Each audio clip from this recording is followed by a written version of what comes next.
कहते हैं ना दोस्तों, नसीब पर लिखा कोई नहीं टाल सकता। चलिए मैं आपको एक कहानी सुनाती हूँ, अच्छी लगे तो लाइक कमेंट शेयर ज़रूर कीजिएगा।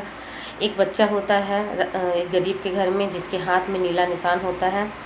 वो उसको साधु महात्मा से दिखाया जाता है कि निशान कैसा है। तो वो साधु महात्मा कहते हैं कि ये निशान राजयोग का प्रतीक है, तुम्हारा बच्चा राजा बनेगा। ये बात किसी तरह राजा को पता चलती है। तो राजा कहते हैं मेरी तो कोई संतान नहीं है, तो राजयोग कहाँ से होगा उस बच्चे को। ये बात को राजा भूल चुके होते हैं। फिर कुछ दिन साल भर बाद उनके घर में एक बेटी का जन्म होता है। जब बेटी का जन्म होता है, बेटी खेलती है कूदती है, तो राजा को कुछ दिमाग में नहीं रहता है। एक दिन दूसरे राज्य से राजा को बुलावा होता है, तो राजा वहाँ जाने की तैयारी कर लेते हैं। तो चलते चलते रास्ते में वही बच्चा जिसके हाथ में राजयोग लिखा था, वही बच्चा खेल रहा होता है। राजा के दिमाग में सारी बात आ जाती है।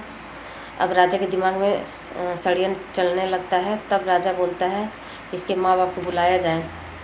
उसके बच्चे के माँ बाप को बुलाते हैं, और माँ बाप जब आते हैं तो उनसे कहते हैं कि तुम्हारा बच्चा मेरे राज्य में जाएगा और ये पर्ची मेरी रानी को देकर आएगा, क्योंकि ये काम वही कर सकता है। माँ बाप मान जाते हैं कि राजा है, कोई कड़ी सज़ा सुना देगा तो हमको इसका हर्जाना कहाँ से हम देंगे। तो वो बच्चा के जो चिट्ठी दिया जाता है उसमें राजा लिखते हैं महारानी से कि जब ये नगर में तुम्हारे बच्चा पहुंच जाए और तुम ये चिट्ठी पढ़ लेना, तो इस बच्चे को चिट्ठी पढ़ते ही मरवा देना, आकर मैं सारी बात आपको बताऊंगा। तब वो बच्चा चिट्ठी लेकर जाता है। जाते जाते एक बुढ़िया की झोपड़ी में रुक जाता है। तो बोलता है हे दादी, मुझे रात भर रुकने की अपने घर में जगह दो, क्योंकि घना जंगल है, मुझे बहुत डर लग रहा है। क्योंकि बच्चे की उम्र 15 वर्ष होती है। वो दादी को उसकी बात सुनकर बहुत दया आती है। दादी कहती है ठीक है, लो खा लो, खाने के बाद तुम यहीं सो जाओ। वो सो जाता है। तभी तक उस दादी के पास डाकू आते हैं, क्योंकि वो वहीं आकर उस झोपड़ी में आश्रय लेते थे। डाकू ने कहा किसी को रखी हो दादी?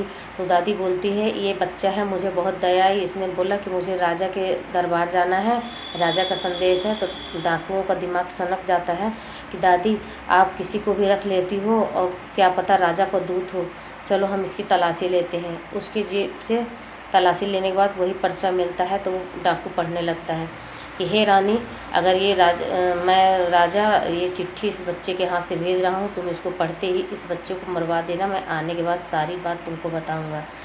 तो ये जो डाकू पढ़ता है तो वो बोलता है बहुत ही घटिया राजा है। तो वो दादी बेचैन हो जाती है, बोलती है क्या बात है, मुझे भी बताओ। सारी घटना डाकू दादी से बताते हैं। दादी बोलती है चलो तुम इस पर्ची का विपरीत उल्टा लिखो। हे रानी, मैं इस बच्चे को भेज रहा हूँ, ये बहुत अच्छा बच्चा है, और मैं इसको तुम्हारे हाथ चिट्ठी जो